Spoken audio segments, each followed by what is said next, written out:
So last but not least, we have John Wyman. He's the representative of the FBI here in Richmond. Well, thank you to Maureen, VCU, and all of you for having me. I'm honored to be here, especially amongst these other speakers. Quick little background about myself before I get started, so you kind of have a sense of who's talking to you about this. I came into the FBI in 1998. I was a finance major. I worked in banking, and I came into the FBI and had hopes and dreams of working drugs and gangs and kicking in doors and stuff like that. And I happened to be in the academy right around the same time as the embassy bombings in Africa. And that was the start of a bit of a shift for the FBI right as I was coming out of the academy. And I was sent to a terrorism squad at the Washington field office. When I got to WFO, worked there in terrorism for a little while, and then eventually did work my way over to working some criminal things before 9/11 happened, and then was back to see terrorism, and I've worked it ever since. So most of my training and education on terrorism has all been on the job as a result of 18 years of working it.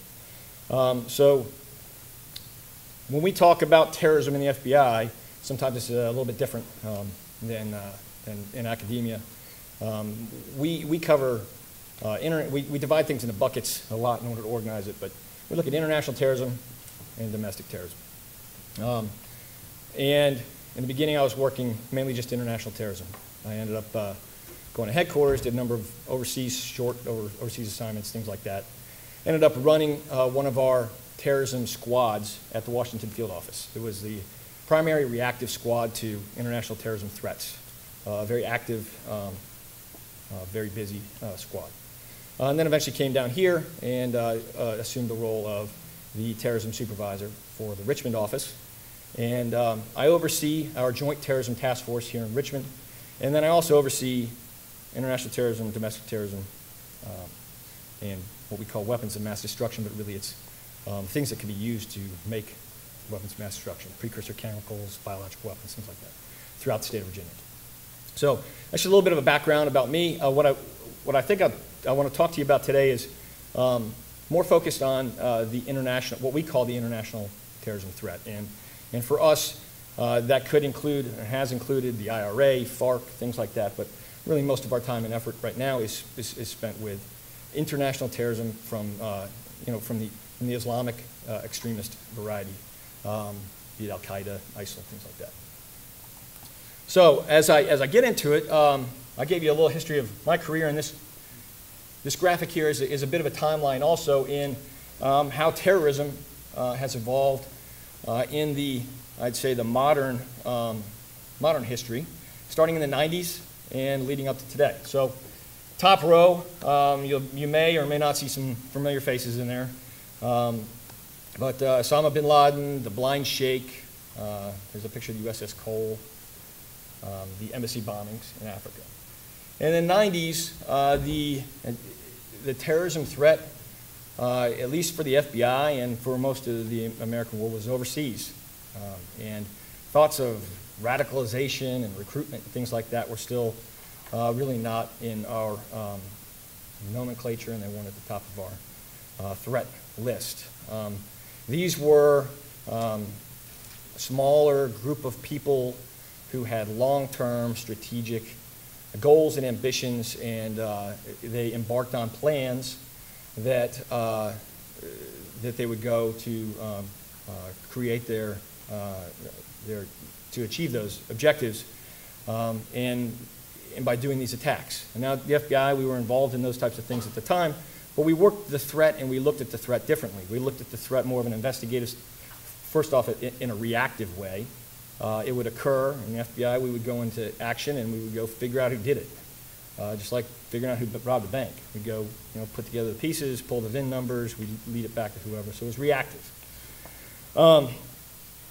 9/11, however, was a sea change for the FBI and obviously for many other people, organizations, and everything else. But from our perspective, that changed a lot in that, you know, the threat really came home. Of course, it had been here before in '93, but just really hadn't been seen with the level of importance as obviously on 9/11. And so but at that time, we were still looking to try and identify the threat and the radicals with an overseas focus. These were events that were being planned and directed and coordinated overseas, so you found that through different techniques. On 9/11, we realized we should have been working closer to with our international partners and sharing information, and we put some changes into effect in order to do that. But still, as you can see, Richard Reed, the shoe bomber, and some of the, like the Bali bombing, things like that, still events that are overseas, still directed at Americans, American policy, and it was still more of an investigative nature, connecting dots, phone calls, things like that. Well, as time developed, and Anwar al-Awlaki and Al-Qaeda in the Arabian Peninsula emerged, I really think the start, from our perspective, of bringing the threat of radicalization home to the U.S. And al-Awlaki was an American. He was an American. He was a unique person in a unique position at the right time, and he was able to, with the offensive operations that we were doing in Afghanistan. Because of the way they were structured, we were able to largely mitigate their ability to conduct attacks. And so stepping into that void was al-Awlaki and Al-Qaeda in the Arabian Peninsula, AQAP. He had a great appeal to Westerners because of the way he spoke English and the way he could relate and the way his colloquial way of speaking. And he also had a really, really strong resume or background that brought a lot of credibility along with him. And people latched onto that. And along those lines, they started planning still some of these still grander type attacks at the time. They're still looking to do, say, people call it the underwear bomber, other attempted attacks on transportation. Still maybe not as grand as 9/11, but still big time type. Let's hit transportation. Let's send a big message. But in so doing, he also brought over a guy named Samir Khan. Samir Khan was also an American, and he was a younger guy, computer proficient, good at websites and media and things like that. And together, they created something called Inspire magazine, which I'll talk a little bit more about in a minute. And Inspire had really kicked up the recruitment and radicalization piece a lot, from what we could tell. From al-Awlaki, al-Awlaki distributed his CDs and tapes, and so a lot of people that were following and getting radicalized by al-Awlaki, if they weren't in person, it was being through these CDs. And this was a common denominator in a lot of the cases that we looked at, a lot of the case studies that we looked at. Nidal Hassan, picture him, largely influenced by al-Awlaki, and looked to him for guidance. The Boston Marathon bombers looked to Inspire and some of the guidance from him as well. So it's evolved again into what we are now talking about with ISIL, and it's not just the threat, but it's really now the radicalization and the means of radicalization, and now with AQAP and the ability to kind of knock them down a little bit, and because of the events that have occurred in Iraq and Syria, and ISIL being able to step into that vacuum, they have taken the recruitment and radicalization to another level. And they've very successfully deployed social media and all kinds of other media in order to go ahead and get their message out, and more of a shotgun approach. I mean, no longer, back in the 90s, 2000s, if Al-Qaeda wanted you, you're going to have to find your way over there, you're going to have to get to a training camp, you're going to have to pass through all this vetting for 6 months, whatever, and then maybe you're going to get picked up and do some missions. That's long-term, lots of risk at just one guy being picked off. Well, ISIS is much less discriminating in that point, and they will put their message out to as many people as they can, and they've established a pretty good, effective means of communication in that they can figure out how to recruit people, and even if, say, 99 out of 100 don't pan out, if they just get one guy to go out there and swing an axe or use a knife or pick up a gun, like down in the bottom row, you know, the guy who went and shot the police, just as simple as shooting the police officer as he's driving by in the car. Obviously, you see in Garland and San Bernardino and things like that, but I mean, really, you can look at the message that's being put out by ISIS has evolved even in the last 24 months. And initially, they were, hey, come over here and help us fight. Now it's like, don't worry about that, just fight where you are. And from an FBI standpoint, that causes a number of different challenges. For us, it's difficult, it's very difficult for us to be able to identify those people if they practice some level of operational security, especially if a lot of it's occurring online, direct communications. Fortunately, sometimes the people that are attracted to this come with, as has been mentioned, there's all kinds of other issues that they're dealing with, maybe mental health or a sense of a need for belonging and things like that. And lots of times they'll brag or leak out information to others about the path that they're embarking on. And that is a way for us to sometimes get in the mix and get a tip-off to what they're doing. They may do it online, they may do it to a friend, similar to like a school shooter or something like that. It's hard for people to plan some of this stuff because it's so important to them in a vacuum and keep it just to themselves. So I want to just briefly focus in real quick on Inspire. I've mentioned the Inspire magazine, and many of you may have seen this, but for those who haven't, I think sometimes it's an eye-opener. I talked about Samir Khan and Anwar al-Awlaki putting out a glossy, it's a well-done, well-put-together magazine that would come out, and it was, we would wait for it. We would wait for the next issue and would, fervently go through it, and so would all the other consumers of the magazine. But some of the things like the open source jihad, it was the start of, hey, look, you don't have to come over here and get training to do the things that can help with the jihad. You can do these things on your own, and it's very simple. I mean, it seems like common sense now, but they put it together in a marketing way that could resonate with the people that were their target audience. So like, make a bomb in the kitchen of your mom. And they would have a whole article on how to do it. Or training with a particular type of weapon, like in the lower left there.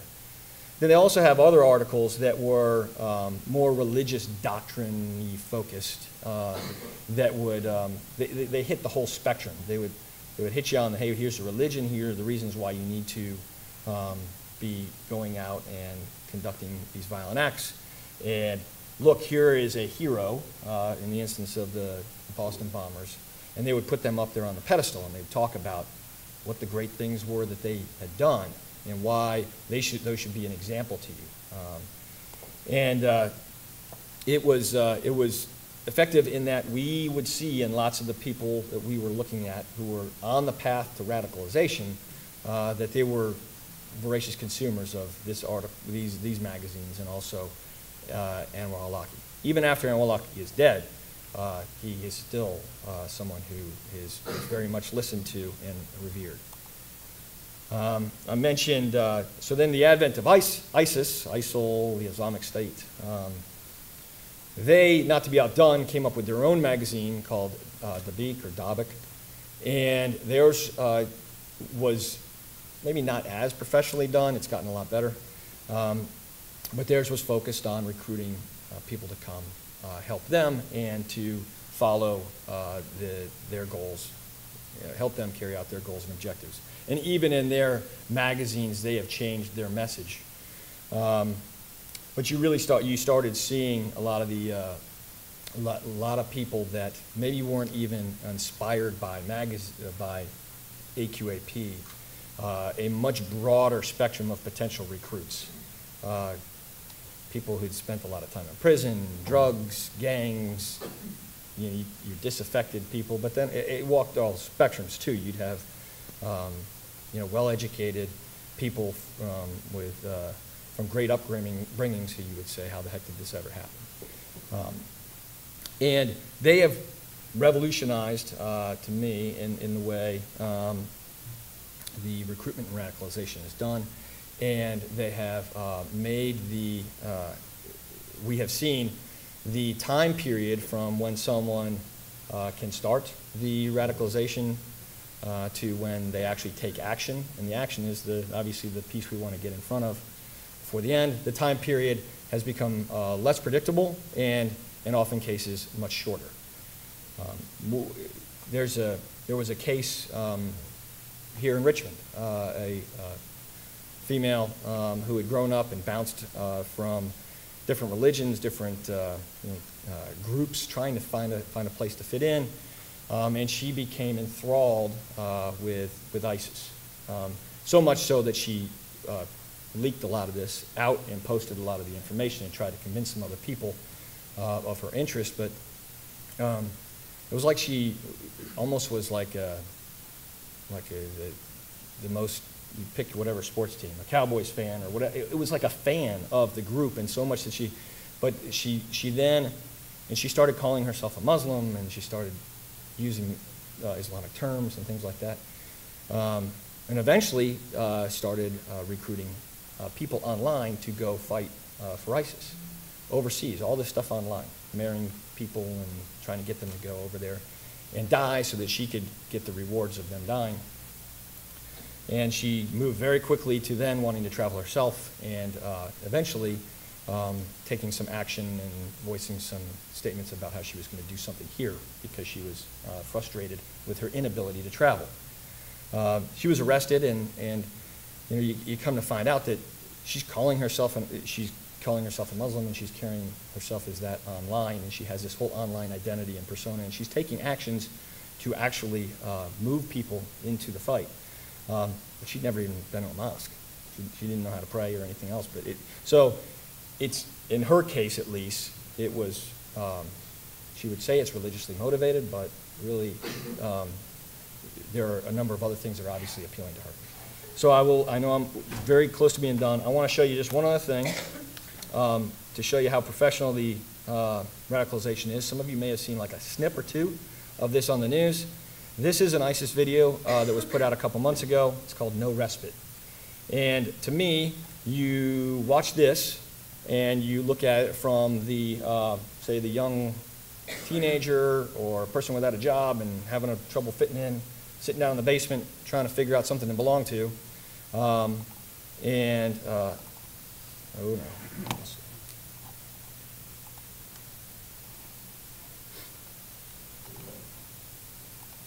It gives you a sense as to how effective it could be. Is it playing?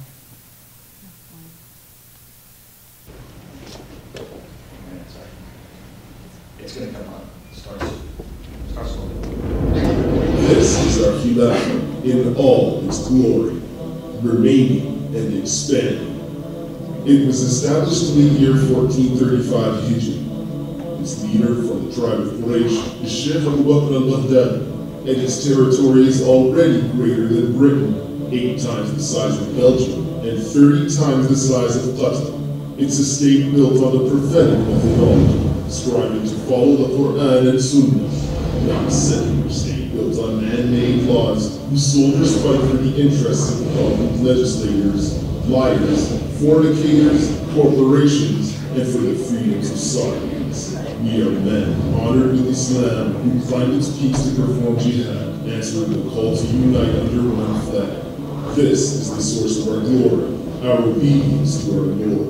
We are uncompromising in our call to Tawheed. We only bow to Allah, unlike the countless deviant factions raising their false banners and changing the winds of jihadi politics.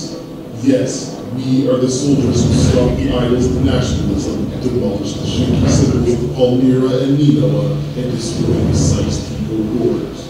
For there is no honor to be found in the remnants of shirk and nationalist, and no difference between an Arab and a non-Arab, or a black man and a white man, except through piety.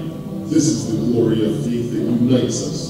Justice is served in the establishment of the Islamic courts, and there are thousands of masajid and schools for our cubs and girls, where they prepare themselves to share the great rewards of expanding this khilafah.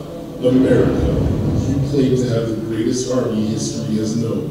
You may have the numbers and weapons, but your soldiers lack the will and resolve. Still scarred from their defeats in Afghanistan and Iraq, they return dead or suicidal, with over 6,500 of them killing themselves each year. So while you go around cooking with facts on the results of your military airstrikes, we continue to hunt the minds of your soldiers and sow fear into their hearts, with 18 of your soldiers committing suicide each day before we even advance. And in addition to the $6 trillion price tag on your war against the Muslims, you're now too weak to put boots on the ground. You opt instead to attack us from the air with missiles, each worth $2. Okay, so that's a taste. There's a ton of information in there.